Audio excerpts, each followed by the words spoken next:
어제 국회에서 지금 정무위에서 국감이 있을 때 한국당 김진태 의원이 금융위원회를 향해서 금융합동조사단을 꾸려 조국 사모펀드 WFM 신라젠을 조사하라고 촉구를 했습니다.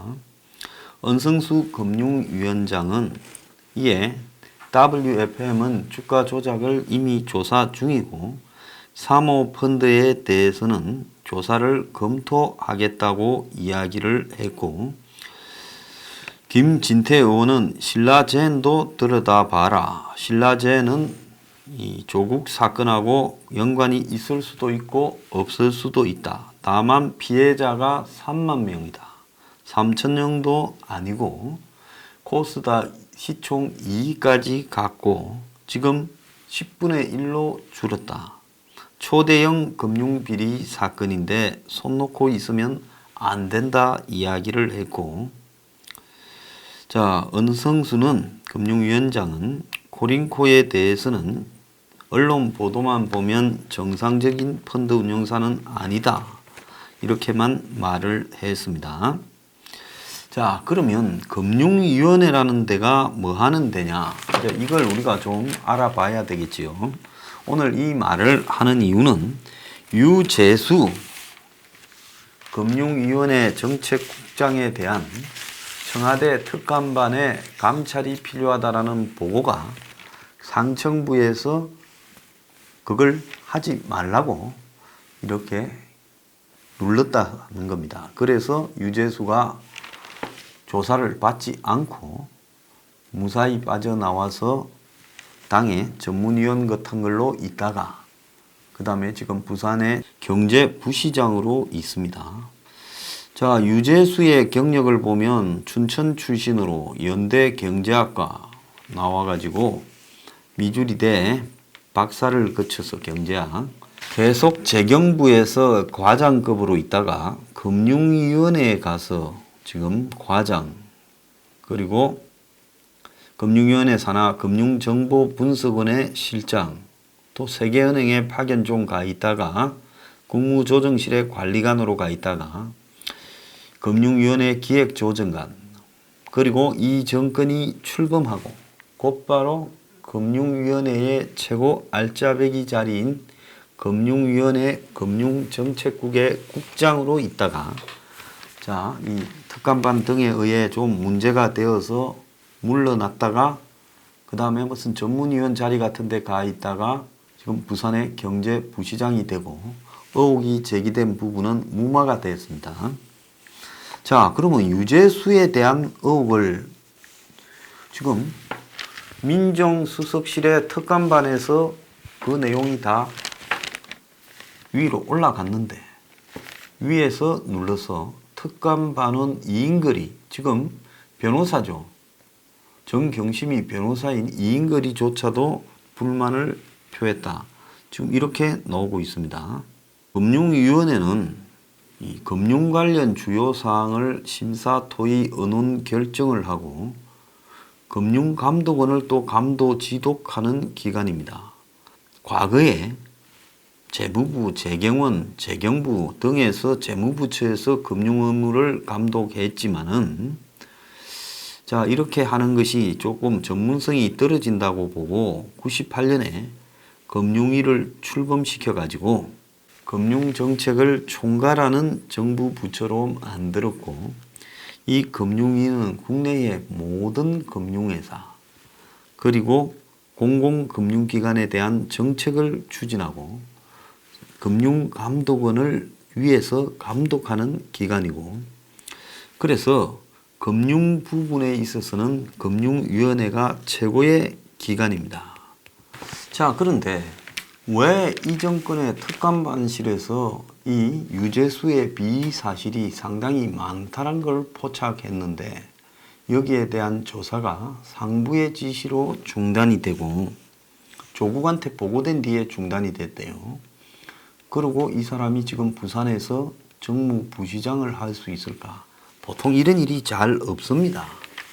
특감반은 한둘이 아니라 여러 명이 다 아는 일을 뭉개버리고 지금 다시 또 이 사람이 고위직을 유지하고 있다라는 것은 한마디로 유재수가 금융위 정책국장을 하면서 아니면 그 직전에 엄청나게 지금 이 정권과 유착이 된 무언가가 있었다는 겁니다. 유재수는 이 정권이 출범하기 직전까지 금융위원회 기획조정관을 하고 있었어요. 자, 전체의 총괄을 하고 있었습니다. 그래서 지금 아까 김진태 의원이 신라젠 조사해라, 뭐 WFM 조사해라, 무슨 사모펀드 조사해라고 금융위원회에 이야기를 했어요. 그러니까 국회에서 정무위원회에서 이런 거를 조사해라고 시킬 수 있는 기관이 금융위원회라는 겁니다. 그러면 유재수가 맡은 금융위원회가 이런 주식 장난치고 이런 것들을 다 조사하는 그런 권한을 가지고 있는 기관이다. 이렇게 봐야 되겠죠.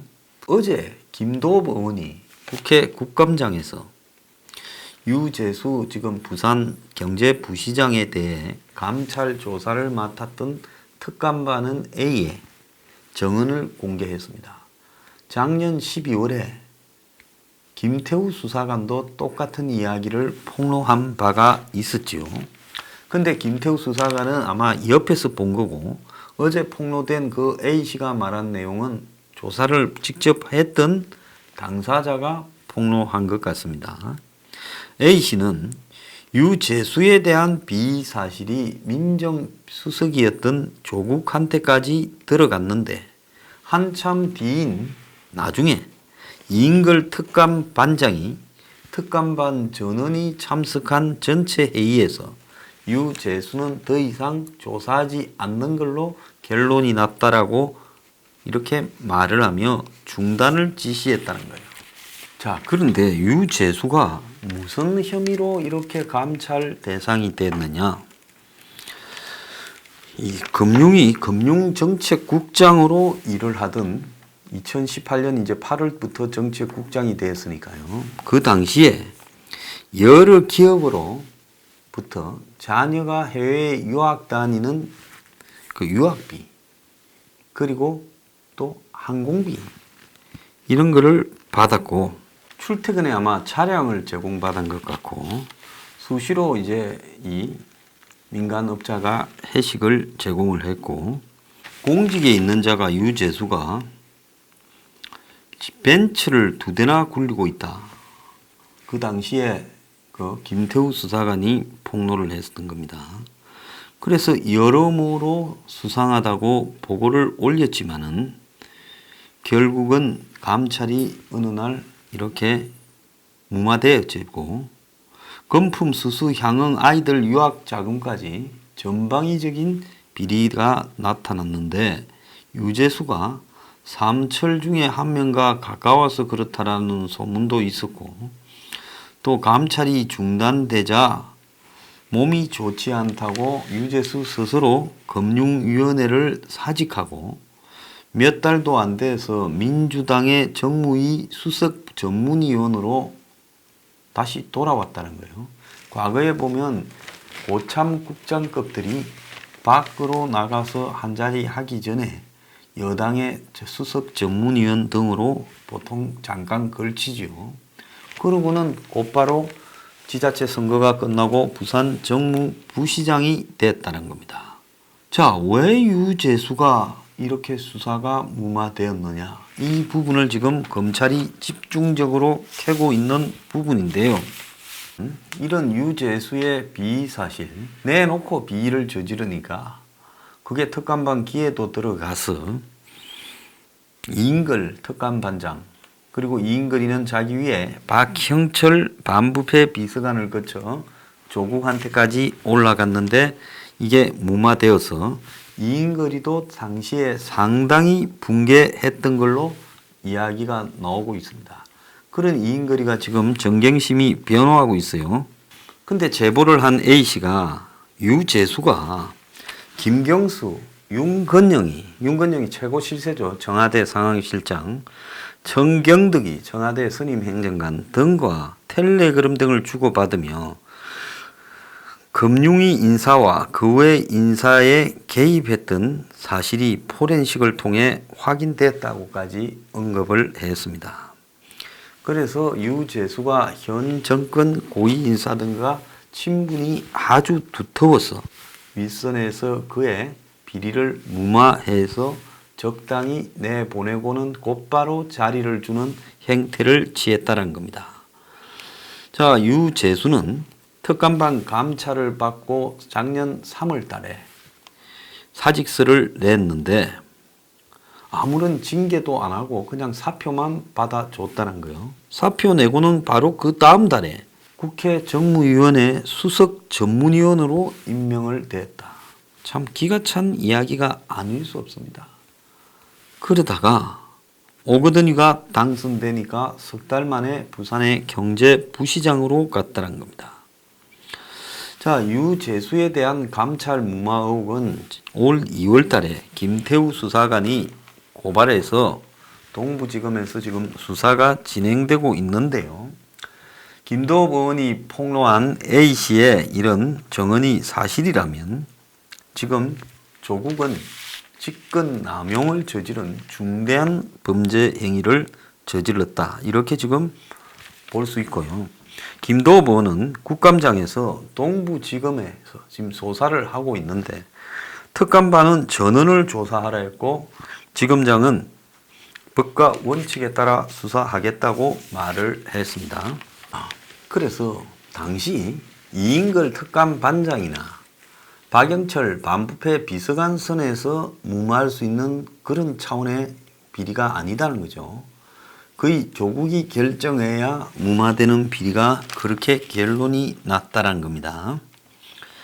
자, 12월 달에 조사가 시작되니까 병가를 내고 3월 달에 사표를 쓰고 4월 달에 지금 이 당에 추천한 수석 전문위원이 되고 7월 달에 이제 부산 경제부시장이 되었습니다. 자, 유재수는 노무현의 총애를 받았던 수행 비서 출신이다. 그래서 이번에 성성장구하고 있고 조국과 그 윗선에서 개입했다. 그런데 이 정권이 노무현 비서했다고 공무원 출신, 정치인 출신도 아닌 공무원 출신을 그렇게 챙겼을 리는 없습니다. 자, 유재수가 노무현의 비서를 했다. 잠깐 노무현이 공무원들 땡겼을 때 했을지 모르지만 그 문제가 아니라 제가 생각할 때는 금융위원회의 핵심 업무가 이 주가 조작이라든지 이런 부분에 대한 감시 이런 것들이 포함되어 있다면 유재수가 현 정권 실세들이 다 관련된 신라젠 등과 관련한 비사실을 다 무마하고 또 거기에 대해서 조사할 일이 있는 부분들을 방치하는 이런 역할을 중간에서 개입하지 않았나 이렇게 봅니다. 그래서 정권의 실세들이 엄청난 돈을 벌어들이는 일을 눈 감아주는 이런 일을 수행했으니까 이런 식으로 카바를 해주는. 왜? 내 돈을 엄청 벌게 해줬는데 이 애를 그래도 보호해줘야지. 그래서 신라젠 같은 저런 회사를 일종의 커버해주는 그런 능력을 그 자리에 있으면서 수행하지 않았냐는 겁니다. 자, 신라젠이 한참 이렇게 잘 나갈 때가요 2017년입니다. 2018년 접어들면서 신라젠 주식을 팔고 가격이 떨어지고 의혹이 제기되기 시작했지요. 그러면 신라젠이 한참 뜰 때 유재수는 이런 부분에 있어서 그야말로 보호하는 배우를 자처했고 또 신라젠 주식으로 대박을 치는 정권의 핵심 실세들의 이익을 보호하는 위치에서 있었기 때문에 정권 실세들이 유재수에게 큰 신세를 줘서 그를 커버해 준 거 아니냐. 조국 또한 신라젠 또는 자신의 지금 코링코 또 더 나아가서 사모펀드 그리고 WFM 등이 다 인수되고 할 때가 그때잖아요. 그때에 유재수를 끼고 있어야 코링코나 WFM, 웰스 CNT 등에서 벌어지는 온갖 의혹들, 한방 튀겨서 대형으로 해먹으려고 하는 의혹들을 막아주는 역할을 수행한 거 아니냐는 거죠. 그래서 유재수가 깜빵을 가기는커녕 보통 옷만 그냥 조용히 벗겨줘도 진짜 성은이 만극하나이다 할 건데 지금까지 부산 경제부시장을 시켜주고 있어요. 왜 하필 또 부산일까요? 고향도 부산이 아니고 춘천인 사람입니다. 그러니까 유재수가 부산 출신들이 해먹는 신라젠 부분에 깊숙하게 관련되어서 핵심 실세들이 이 정권 들어서 신라젠 등에서 엄청나게 해먹는 부분을 커버해준 역할을 수행했기 때문에 지금 이런 일이 있는 거 아닌가. 전적으로 제 추정인데요. 지금까지 제 추정의 상당한 부분이 사실로 드러났기 때문에 유재수를 다른 일로 저렇게까지 봐주진 않는다. 그냥 뭐 조금 편의 사실이 있거나 아니면 한두 번 뭐 일을 봐줬다고 아니면 뭐 과거에 공무원이 정치판에 무슨 줄 좀 서가지고 가까이 지냈다고 이렇게 비리 저지르면 다 전화 꺼버리고 안 받아요. 그런데 유재수를 이렇게까지 봐줬다면 이거는 뭐냐? 어마어마하게 헤쳐먹는 부분을 유재수가 커버해주고 그게 본 사방에서 문제 제기되고 의혹이 등장해도 딱 덮어주는 역할을 수행해서 그것이 이제 샀다가 뻥 튀겨서 해먹는 부분에 유재수가 다 길을 놔줬다. 그러니까 본인도 호화 생활을 하고 거기에 엄청난 돈을 벌은 정권 실세들이 유재수를 끝까지 커버해 주는 거 아니냐. 유재수가 만약에 입으려면 이건 감당이 불가능해지니까 유재수를 끝까지 케어해 주고 있는 거 아니냐는 것이 제 생각입니다. 내 추리가 틀렸다고 보십니까?